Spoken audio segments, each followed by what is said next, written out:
Happy morning, children. Now, today we will discuss arcs corresponding to the chord of a circle. What is the meaning of corresponding arcs? Now, see here the figure is given. What is they are saying? Segment AB is a this segment AB is the chord of a circle with center. Here they have written with center O. So we can make it O here. Okay. C, it looks C, but you make it O.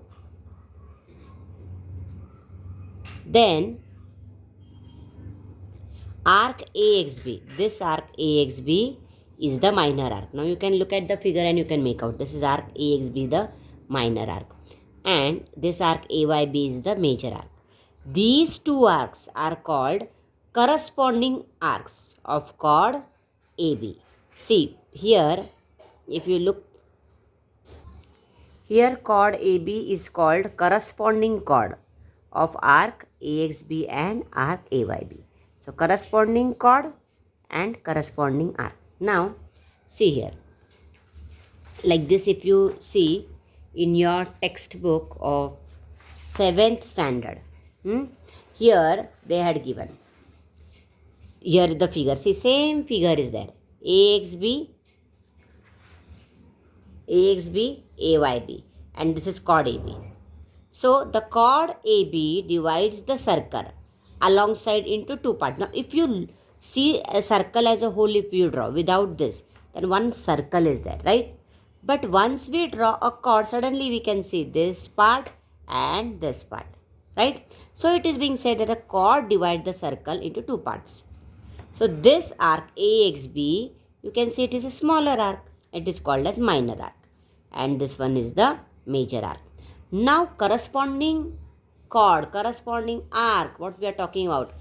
So here, if what they have given, if two arcs of a circle, here two arcs, here this arc and this arc, if you see, they have common endpoints. AXB, A and B is the endpoint. AYB arc, A and B is the endpoint. So the arcs are said to be corresponding arcs. So if they are having common endpoints, then they are called as corresponding arcs. And arc AXB and arc AYB are mutually corresponding arcs. Because see, here the chord is given. Chord's endpoints are A and B. And both the arcs are having A and B as the endpoint. So here this point is being said, that chord AB is called corresponding chord of arc AXB and AY, because the endpoints of the chord of the endpoints for both the arcs and the endpoints of the chord, they are same. So with respect to the particular chord, the chord is called as corresponding chord.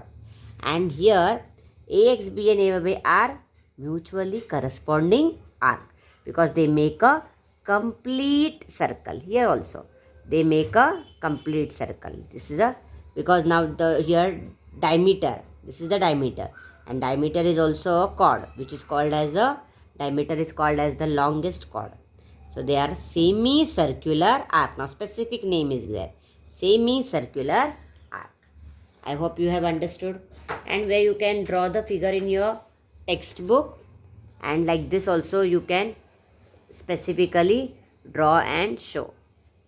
Here you can show, this is the minor arc, major arc, like this you can give the labeling also if you want. You can color it like this. This is the minor arc. And what the name is? AXB. And this is the major arc. This is major arc. Okay. And what is the major arc? Arc AYB. So major arc. Arc AYB. Minor arc AXB. I'll just write it in bracket. Arc AXB, and they are corresponding arcs, and chord is corresponding chord.